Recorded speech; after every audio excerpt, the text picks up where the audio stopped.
Hi Febs, welcome back to the channel. In today's video, I'll be showing you how to prepare this rich and flavorful Uha soup loaded with soft juicy Egusi melon ball. We call it Egusi in my dialect. So if you are a lover of both Egusi and Uha soup, then here is the perfect combo recipe that will make your taste buds dance. So why not hit the subscribe and like button, then turn up your volume. Let's jump right into this delicious bubbling pot of goodness, and I will take you straight into the heart of Eastern Nigeria with the most delicious combo soup ever. So guys, let's cook.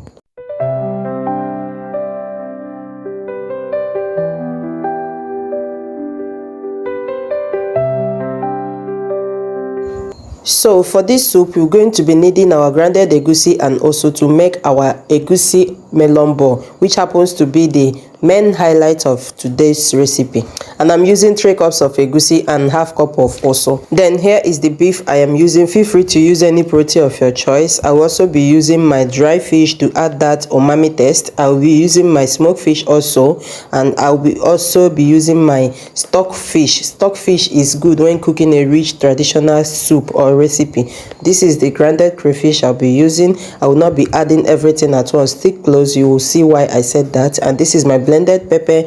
Mind you, you don't add onion in anything Uha soup. So this is another highlight of the soup. This is ofo. I will be using it as the thickener, and when this is it when it's blended. So first, let's make our melon ball. Add your oso and mix together with your egusi in a bowl. Mix it well so that it is properly combined, and then start gathering it. The aim is to get that oil out of this egusi. Remember, we are not going to be pounding it, so we need to use your hand, gather it, press it well so that oil will start coming out.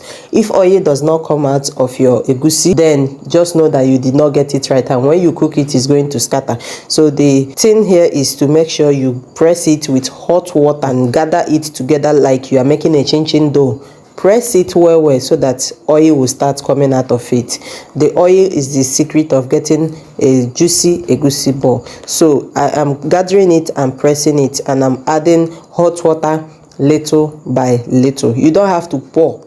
Add little by little so that your egusi dough will not scatter and you fail even before you start. So look at the way I'm pressing it. I'm pressing it harder, making sure I am gathering everything. Squeeze out oil from it. That's the main goal. So you press it very well and make sure you squeeze out oil, just as you're seeing in the video. So after oil starts coming out, you add your salt and then a pinch of seasoning cube to add taste and make it more tasty and flavorful.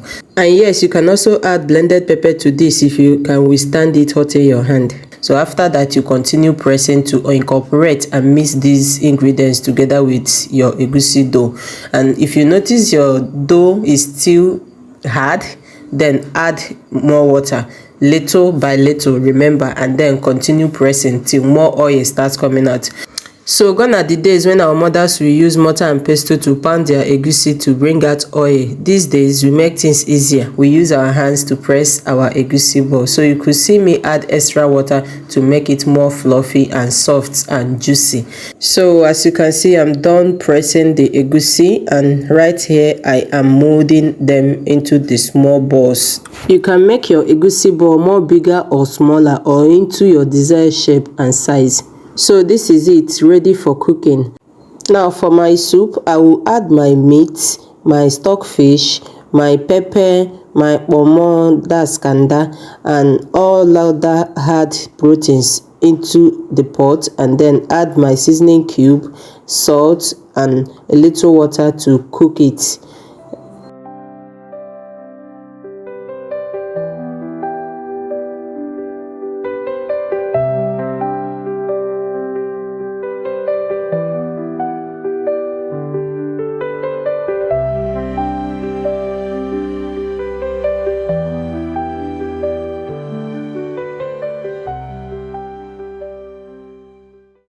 So after that is done, in another pot, bring a water to a boiling point and then add your melon balls.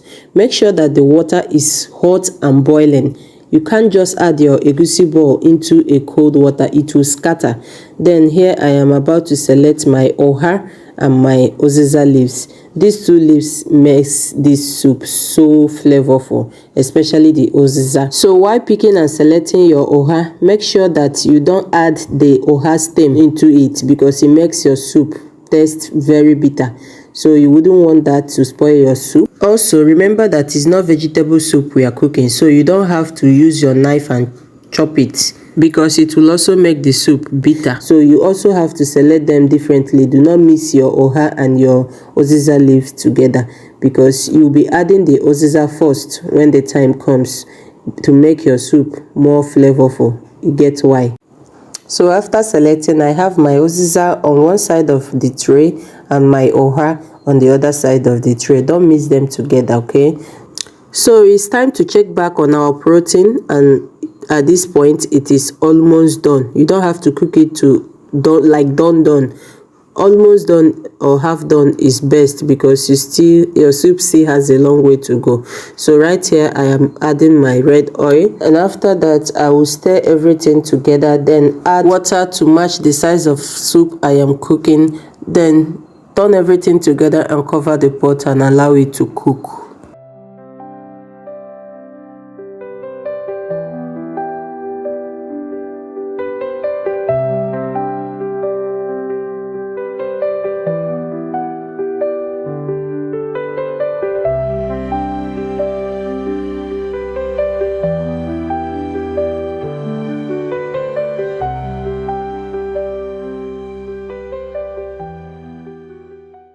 So it's time to check up on our egusi ball, and at this point it is done. For me to tell you it is done, I have to check with one of the egusi ball. I broke it into two and I could see from the inside that it is already done. So you can see that from the video. That is how to know if your egusi ball is done. So back to the soup. Right here I am adding my dry fish. I will also add my crayfish, and I will not add all of the crayfish. I will remain small to add at the end of the cooking. So stir everything together, cover it and allow that to cook a little.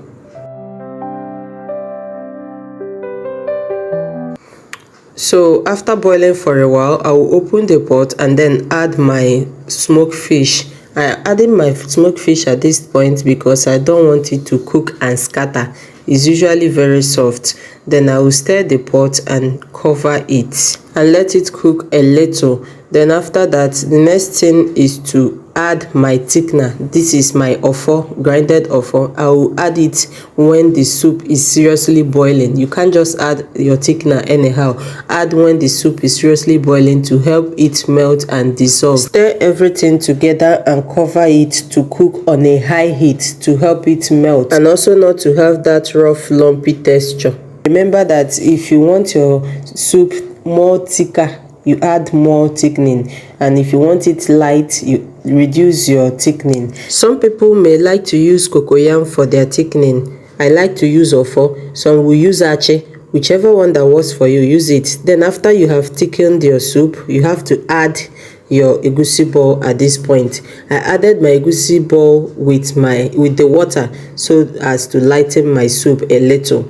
As you can see, the consistency is given. So this is it. You add and then you cover the pot to cook everything together, and after that uncover and check up on your soup. This is how it is looking like. It's time to add my uziza leaf. I will add it first, turn everything and then allow it to cook a little to add that flavor first before adding my oha soup. Then stir everything together. Add my crayfish, that remaining crayfish. This is the time to add it, and then add the oha together with it. Stir and then turn off your light because you wouldn't want your oha to overcook. It's already a soft leaf, you can't overcook it. And just like that, faves, our delicious oha soup with egusi melon ball is ready. If you enjoyed this recipe, don't forget to smash that like button, drop a comment, and also let me know your favorite part of this video. Would you be trying this recipe? If so, kindly share this video with someone who loves good food, and of course subscribe and turn on your notification bell so you never miss out on other tasty recipes from me. Thank you for watching, and I'll see you on my next one. Don't touch that dial. Let's keep cooking, guys. Bye.